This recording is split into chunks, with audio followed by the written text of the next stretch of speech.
Good morning. Now, I would like to share with you the word obedience. Obedience is when you comply to a person, a group of people, a particular religion, or to someone in authority. To surrender to their will. That's being submissive. Then there's nothing wrong with that. Now, I would like to share with you a common belief.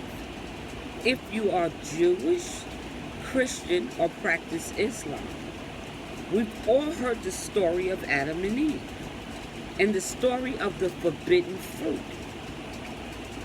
of the tree that was placed in the middle of the garden. Now, anything that is placed in the middle is not easy to ignore. So perhaps it was placed in the middle. So you can decide to be obedient or disobedient. Now, it was not only told not to touch or eat the fruit from the tree, it was also explained why and the consequences of it. Now, I don't believe personally that there was any sin in the fruit or the tree. As it stood in the middle of the garden, it looked just like any other tree. And its fruit didn't taste any different, according to the scriptures.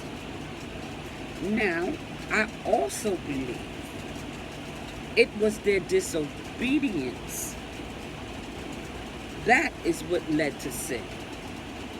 Now, sin wasn't in the fruit or the tree. When they became enticed and they were tempted, that was the catalyst for disobedience that led to sin.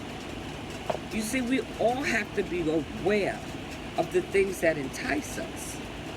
And it is our responsibility as parents and adults not just to give kids the consequences for their disobedience, but explain to them why.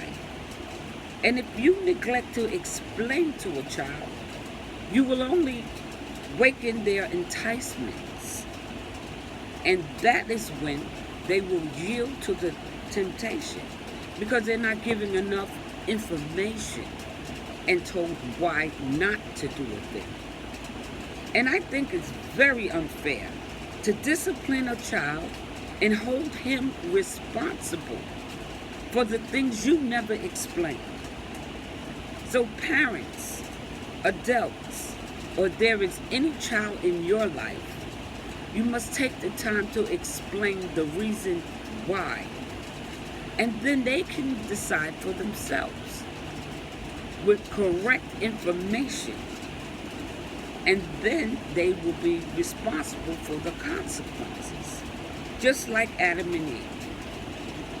Now again I say, it is not a matter of right and wrong, what you believe, because your reality is 90% of your beliefs. And you can always change what you believe according to the new levels of understanding based on your experiences. Now, I know this to be true.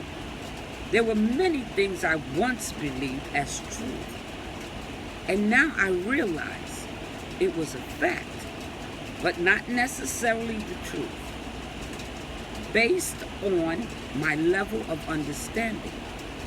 And as my experiences increased, so did my level of understanding. So remember, it's not a question of being obedient, but you must understand why you are being obedient and understand the consequences of why not. Think about it. Because the sin was not in the fruit or the tree. It was in the enticement that led to a temptation that led to sin. That's what I do. Have a blessed day.